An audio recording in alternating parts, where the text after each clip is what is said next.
ययाति चंद्र राजवंश में नहुष नामक एक शक्तिशाली राजा का जन्म हुआ था। उन्होंने विराजा से शादी की और उनके 6 बेटे हुए, जिनके नाम यति, ययाति, समयति, आयति, यति और सुयाति थे। यति एक सन्यासी बन गए। हालांकि ययाति सबसे बड़े नहीं थे, उन्हें नाहुषा के बाद राजा का ताज पहनाया गया। ययाति की 2 पत्नियां थीं। पहल शुक्राचार्य पुत्री देवयानी और दूसरी शर्मिष्ठा थी, जो दानवों के राजा वृषपर्व की बेटी थी। देवयानी के 2 बेटे थे, जिनका नाम यदु और तुर्वासु था, और शर्मिष्ठा के 3 बेटे थे, जिनका नाम द्रुह्य, अनु और पुरु था। ययाति ने पूरी पृथ्वी पर विजय प्राप्त की और उस पर शासन किया। जब वे बूढ़े हो गए तो उन्होंने पृथ्वी को अपने 5 बेटों में विभाजित कर दिया। पूर्व में यदु को, मध्य में पुरु को, दक्षिण और दक्षिण पूर्व में तुर्वासु को, उत्तर में द्रुह्य को और पश्चिम में अनु को भूमि दी गई थी। ययाति ने अपने हथियार छोड़ दिए और दुनिया भर में यात्रा करने का फैसला किया।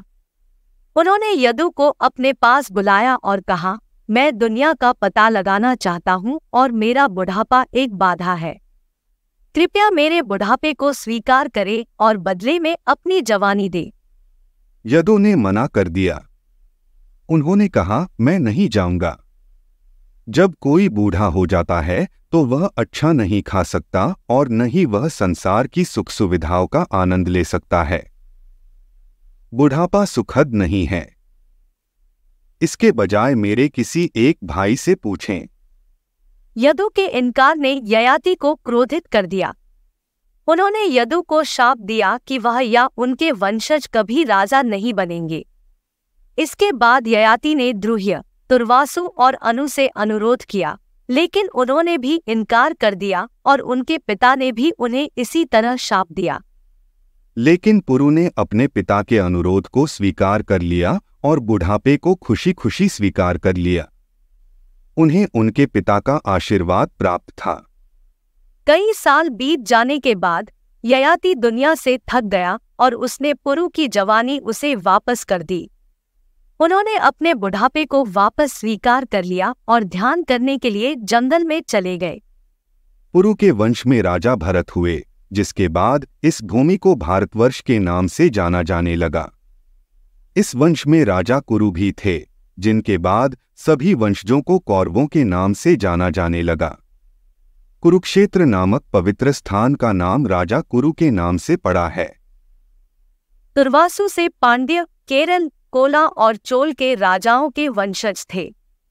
यादु के 5 बेटे थे, सहस्रदा, पायोदा, क्रोस्तु, नीला और अंजिका। सहस्रदा के वंशज या थे, जिनमें सबसे प्रसिद्ध कार्तवीर्य अर्जुन थे। अर्जुन ने ऋषि दत्तात्रेय को प्रसन्न किया और अजय हो गए। उसके पास 1000 हथियार भी थे। अर्जुन के महान कार्य उनकी हार और लंका के राजा रावण का कारावास थे। क्रोस्तु के वंशज वृष्णि और अंधक थे और वृष्णि वंश में कृष्ण का जन्म हुआ था। धन्यवाद। आप देख रहे थे गॉड ब्लेस टीवी हिंदी। हमारे साथ जुड़ने के लिए सब्सक्राइब अवश्य करें।